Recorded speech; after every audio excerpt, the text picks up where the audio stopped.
What if the biggest lesson God wanted to teach you came after your greatest failure? Think about that for a second. Before we jump into this incredible story, if you enjoy Bible stories that inspire your faith and bring God's Word to life, make sure you subscribe and join our growing family. There are many more powerful stories waiting for you. Peter was one of Jesus' closest followers.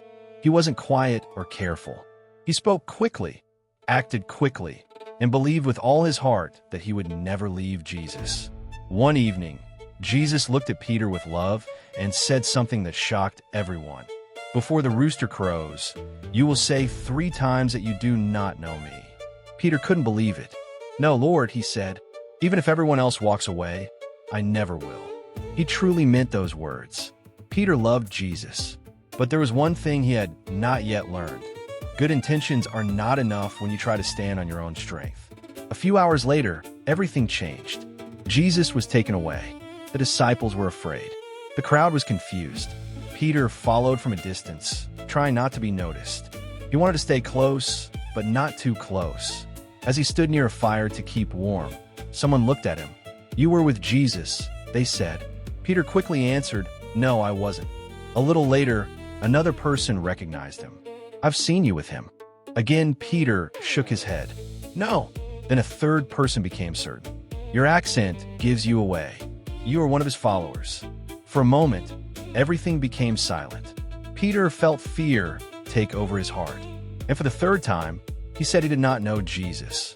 Then a rooster crowed. Peter froze.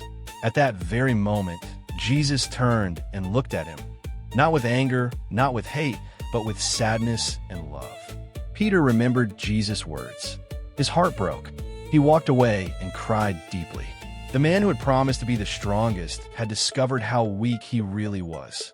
Many people would think Peter's story ended there, but God's grace was only beginning. After Jesus rose again, he met his disciples by the sea. Peter had gone back to fishing. Maybe he believed he had failed too badly. Maybe he thought God could never use him again. But Jesus had not given up on Peter. After breakfast, Jesus asked him one simple question. "Peter, do you love me?" Peter answered quietly, "Yes, Lord. You know that I love you." Jesus asked again, and then a third time. 3 questions, just as there had been 3 moments of denial. Jesus wasn't trying to embarrass Peter. He was healing him. With every answer, Peter's broken heart became stronger.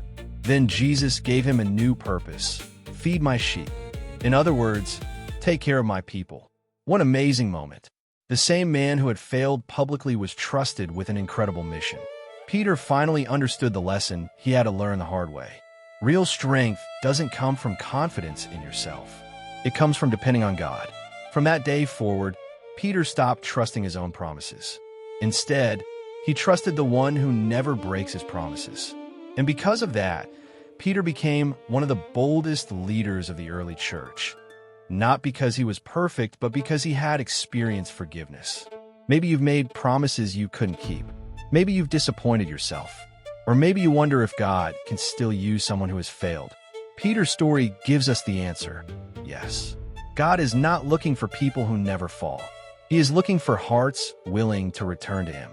Sometimes the hardest lessons become the greatest turning points in our lives.